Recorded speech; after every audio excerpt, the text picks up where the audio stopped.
ಕೊಣನೂರು ಗ್ರಾಮದ ಸತೀಶ್ ಆಗಿರ್ತಾನೆ. ಕೊಣನೂರು ಪೊಲೀಸ್ ಠಾಣೆ ಎದುರುಗಡೆ ಸರ್ಕಾರಿ ಹಿರಿಯ ಪ್ರಾಥಮಿಕ ಬಾಲಕಿಯರ ಪ್ರೌಢಶಾಲೆ ಇದ್ದು ಅರಕಲಗೂಡು ತಾಲೂಕಿಗೆ ಸೇರ್ತಕ್ಕಂಥ ಶಾಲೆಯಾಗಿರ್ತದೆ.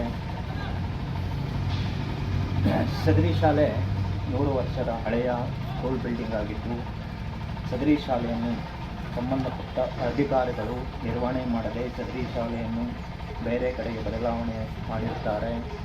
ಹಳೆಯ ಶಾಲೆಯ ಕೊಠಡಿ ಬಾಗಿಲುಗಳು ಸಹ ಬೀಗ ಹಾಕದೆ ಸದರಿ ಶಾಲೆಗಳಲ್ಲಿರುವಂತಹ ದಾಖಲಾತಿಗಳು, ವಿವೇಕಾನಂದರವರ ಫೋಟೋಗಳು, ವಿಜ್ಞಾನಿಗಳ ಫೋಟೋಗಳನ್ನು ಸಹ ಕೊಠಡಿಯಲ್ಲಿಂದರಲ್ಲಿ ಬಿಸಾಗಿದ್ದು, ಮಕ್ಕಳಿಗೆ ವಿತರಣೆಯಾಗಬೇಕಾಗಿದ್ದಂಥ ಕಂಪ್ಯೂಟರ್ಗಳು ಸಹ ಶಾಲೆಯ ಕೊಠಡಿಯಲ್ಲಿ ಬಿಸಾಕಿರುತ್ತಾರೆ. ಶಾಲೆಯ ಮುಂಭಾಗ ಅಕ್ಕಪಕ್ಕದಲ್ಲಿ ಗಿಡಗಂಟೆಗಳು ಬೆಳೆದುಕೊಂಡಿರುತ್ತವೆ. ಸದರಿ ಶಾಲೆ ಕೊಠಡಿಗಳಿಗೆ ದನಕರುಗಳನ್ನು ಸಹ ಕಟ್ಟಿಹಾಕಿ ಜನಗಳ ಸಗಣಿ ಸಹ ಶಾಲೆ ಆವರಣದಲ್ಲಿ ಕೊಠಡಿಗಳಲ್ಲಿ ಇರುತ್ತದೆ. ಸಂಬಂಧಪಟ್ಟ ಅಧಿಕಾರಿಗಳಿಗೆ ಸ್ಥಳಕ್ಕೆ ಬಂದು ಪರಿಶೀಲಿಸಿ ಮುಂದೆ ಸರ್ಕಾರಿ ಶಾಲೆಯ ಕಟ್ಟಡವನ್ನು ಕೆಡವಿಸಿ ಬೇರೆ ಸರ್ಕಾರಿ ಕಚೇರಿಗೆ ಅನುಕೂಲವಾಗುವ ರೀತಿ ನೂತನ ಕಟ್ಟಡ ನಿರ್ಮಾಣ ಮಾಡಲು